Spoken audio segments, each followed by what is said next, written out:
It's that time again. Go ahead and grab your favorite seat, kick back, relax, and let those cares fly away, kind of like this whale's doing to this seal. And let's get this one started. Welcome back, guys. It is your boy Broncos Guru, and it is this week's episode of Boating News of the Week. Our first incident on Boating News of the Week this week is going to show us what it's like when it's not down under but on top, even though we're going to Australia. Here is the result of this Gold Coast gentleman who was driving his car and had a little bit of a medical incident while he was doing this.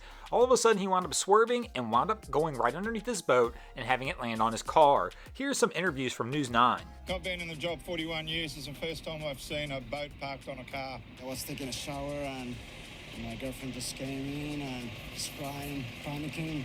So we just came out and we just found this. This is actually the second week in a row we've had some automobile on boat violence. Hopefully this streak comes to an end. Our second event this week shows us what it's like when Ghost Rider takes over an inflatable vessel in Mission Bay, California.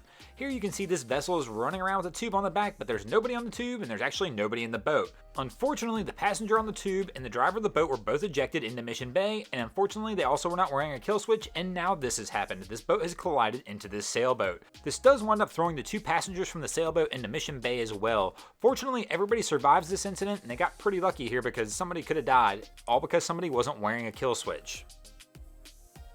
Sometimes people are just in the right place at the right time, kind of like the Miami fireboat who happened to be out doing drills near Key Biscayne when all of a sudden off in the distance near Virginia Key, they saw smoke and actually jumped into action before this fire was even called in. If that would not have happened, this scene likely would have been significantly worse. With the way these boats are packed in here and the amount of fuel these boats are carrying, we likely would have seen this whole marina go up. Fortunately, the fire department was able to get in there quick enough to stop the blaze before it spread too fast. 6 boats did wind up taking serious damage here, but it could have been much worse. While of course watching a bunch of boats burn breaks my heart, not nearly as bad as this next one though.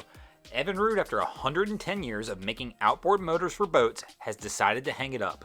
BRP, their parent company, announced this week that they will be discontinuing the manufacturing of all Evinrude outboard motors. This really is a big deal in the boating industry. There really are 3 major players that manufacture these engines: Yamaha, Suzuki, and Evinrude. And with one of them gone, I'm curious what the ramifications will be for some of the other companies. Specifically Suzuki, I'm curious if they'll be able to capture this market share that Evinrude is letting go, or if Yamaha will continue to dominate this market space, or maybe we'll even see a re-emergence of Honda trying to become a major player in this industry again. Either which way, it still is a sad day to see this company and brand go. Our next incident to make Boating News of the Week shows us what it's like when you do a late night jetty run. Right here, this is the vessel Naughty Thoughts having to be rescued off the Savannah jetty in Georgia. The call came in around 10:55 p.m. and the Coast Guard was dispatched to come help rescue the people off this vessel. There were 5 people on board, all 5 were wearing life jackets, and fortunately the Coast Guard swimmer was able to get all 5 off the 57-foot yacht.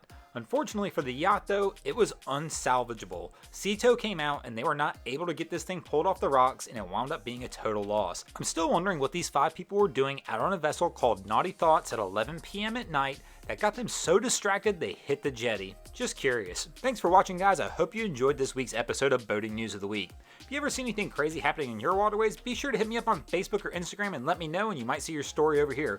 Also, check us out on our new Facebook group called Drain Plug Mafia, and if you haven't already, go ahead and drop an anchor on that subscribe button or we're coming to steal your drain plug.